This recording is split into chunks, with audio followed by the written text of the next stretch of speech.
It's the SWP Disciple checking in. It is Wednesday at 7 p.m. basically. There's our Festival of Lights right there. Can't see it through my rainy window, but at Forest Park, Bright Nights. I actually went to something very similar on a smaller scale up in the sticks, up the mountain in Munson, which if you're from the area, you know the area. It's like one of those hill towns, and they had like their little Festival of Lights in their park, much smaller though. But it was nice. It's made more for walking, whereas Bright Nights is made for driving through. Bright Nights even has like a radio station. You can listen to all the, corny Christmas commentary and jingles and all that. It's, good, clean family fun. I do it every few years. Like allegedly this year they've added a bunch of new lights and scenes and stuff like that. But it's like one of those things, kind of like the Big E when I went to see Busta Rhymes and Rick Ross in September, was it? Where I go like every few years. Some people go every year with their family. It's like sneaky expensive, but you kind of, it's like a lot of the same people in the same place dancing to the same song type of thing. Of course, the way that they spruce it up is with the concerts every day, and then the big concerts on the weekend, the big acts. Usually it's like the oldies during the week, like either, it'll be like Train, groups that have past their prime, but still obviously the song's the song. If you like it, you like it. And then they'll have acts going back to sometimes the 50s and 60s for the blue-haired set during the day. And then on the weekend it'll be like a more current act, even though at this point you can almost say that Busta Rhymes himself is the kind of like the oldies, and Rick Ross quickly becoming the oldies. But I'm old adjacent, so I like it. I had a good time. Me and a friend went, and we had a good old time. But again, I think I spent because I ended up basically covering everything. She had bought the tickets. I don't know if it was someone else in mind. I think she had asked me initially, to be honest with you. So I don't know, kind of like turned into like a quasi date, but it was, good, clean fun. And I think I spent, because I reimbursed her for it. I don't like the idea of women paying for me for the most part. I think I spent like close to $300 altogether for everything. So much for an old timey fair or whatever. But anyway, that's what Bright Nights is. Not a fair, but it's like old timey. So yeah, I'm heading up the hills again in a different direction to East Hampton to go hoop with some of my oldies. And it's old man hoop. I go here. This is free. This is like invite only from my boy C. And then usually on Wednesdays I go to Ludlow. That's not in the hills. That's just like a suburb kind of Springfield.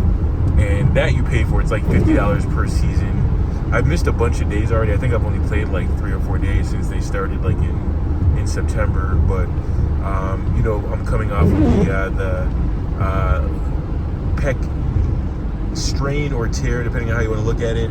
There's only 3 grades, so the good thing about it, I love simplicity. Don't Baskin Robbins me if I can help it. I like it where there's like a fairly narrow range of choices. That's why when people are like, we need more political parties and we need to have like what is it called, like graduated choice or whatever they do in Europe, which basically it weights your choice, so it doesn't just cede all the marbles to the one person that you select for. But the problem with that is a lot of these are really just gradients of like the same color. Whether you want to call it like Barney purple or lavender or whatever, it's still like a range of purple, or rose, carnation or red or whatever, it's still kind of red. So people don't know what they're asking for. What I found out about politics as I've gotten older is like people generally don't really know what they're talking about. But that's like a whole other rant, or don't know what they're looking at or what they're viewing or whatever. So anyway, pec tier. It only has three ranges, so there's like no in between, right? Grade 1 is a strain, which a strain by definition is a very small tier. like, you know, you pull on something and it's like starting to tear, but it hasn't really fully torn. 2 is like more of a moderate tear, but it's still attached, and there will be a trademark like big bruising right around the area, which I swore there would have been, but that never happened. Even with me being, you know, being dark skinned, like, you know, there was not a trace of bruising. And then 3, there's no mistaking it. That's like a full rupture. The pec, because it's always under tension from left to right or right to left, however you want to look at it. So much like the Achilles, it's gonna roll up if it's detached. So I was fortunate enough to, you know, check off number 3 right off the jump, and then it was just a matter of whether it was 1 or 2. I waited to see if it would bruise. To the next day, it didn't. So, and true to form, it feels much better now. I can't do any like abrupt changes in direction. Like say I were falling and like, you know, you put your hands out to brace your fall or whatever. Like if I did that, I would feel it. I would feel the strain immediately go to that area. It also lets me know that like that area, like that corner of the pec is basically very adjacent, not just in location, but in terms of like function and form to the top of the bicep, because I can feel like something there as well. So if that happens, or if I like flex too hard, God forbid I go for a rebound and somebody like, you know, I get tied up with someone and they're pulling on it in the opposite direction, that could be a problem. But I worked out, I did like a bit of a core workout on Sunday for like 40 minutes, and it felt pretty good. Like I could shoot. At first I went there with the intention of just doing everything with my left. In a sense that might have been better, but you know, obviously you're gonna try out your right. And then I was like, this feels fine. And I actually had like a really good shooting day. So I'm gonna go and play, but with the thought in mind of mainly just kind of like running sets and you know, getting my cardio in. And if there's something there, if it's like a offensive rebound or a very wide open shot, then I'll try it. But I don't think I'm going to do anything too extravagant on the floor. Not that I do even when I intend to, right? But anyway, yeah. So testing it out. At first, you know, I'm a bit of a hypochondriac, and I was gonna like baby it. I'm like, oh, I'm not doing anything but like just lower body cardio or whatever until like February. But that appears like it's not going to be necessary. I'd estimate, you know, I'm not a doctor, but I play one on TV. I'd estimate that I'll probably be just about 100% by, I don't know, maybe like the middle or end of January. But we'll see. Because like most things, you know, especially like if you ever had an injury, of which I've had many, it's the last like 5 or 10% to heal, you know, to like finish healing, if you, as it were, if you will. That's usually the longest part. Usually come out like gangbusters and then heal really quickly, you know, that first like 80-90%, and then after that last increment to where you don't feel anything, that takes a while. Like, you know, about a month ago or so, I twisted my ankle and it felt really good, like the better part of 90% within like a week or so. Of course, I kind of went through it with you. I didn't let my, you know, the side of my foot touch the floor, like as soon as I felt it like starting to turn over. So it wasn't like a bad sprain. But I still, when I lay in bed, if I don't know, is it pronate or, you know, turn my foot out, so it's my right foot, so turn it to the right. Yeah, I feel it like on the inside part of my ankle. So it's not all the way there, but I feel like that's just the way that they are. I remember getting sprained ankles. I used to get them all the time when I was younger because I used to drive to the basket more and, you know, jumped higher and all that. So there was just more possibility of me like landing on someone or something weird happening. And I don't think, I mean, I always tried to let it rest, but I don't think I ever let it rest to like completion where, you know, my foot doctor, we'll call him Dr. J, not Julius Irving, but a different Dr. J, an actual doctor. He would say, like, you know, you're stubborn. Am I just gonna have to cast your foot so you can't do anything? And I was like, no, that's not necessary. But yeah, and I mean, I have crutches from my many injuries and all that, but it's fine. I can spring off it enough.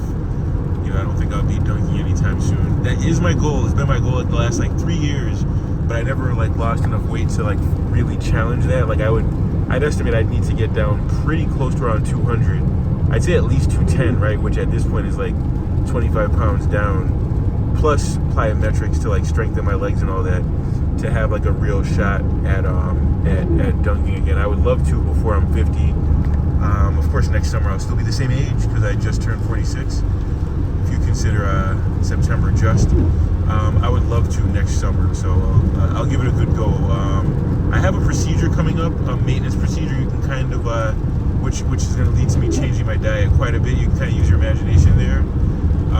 Maybe as it gets closer, I might say something, but I think I gave enough of a hint there. So just by way of like giving up like the Jolly Ranchers and the Chinese food, I think I'm going to immediately lose a good deal of weight. But I would love to get down to like 210 or even lower if I could. So anyway, Old Man Ball. So the joke of the day, I was on Louis Marco's page, and there's this other cat.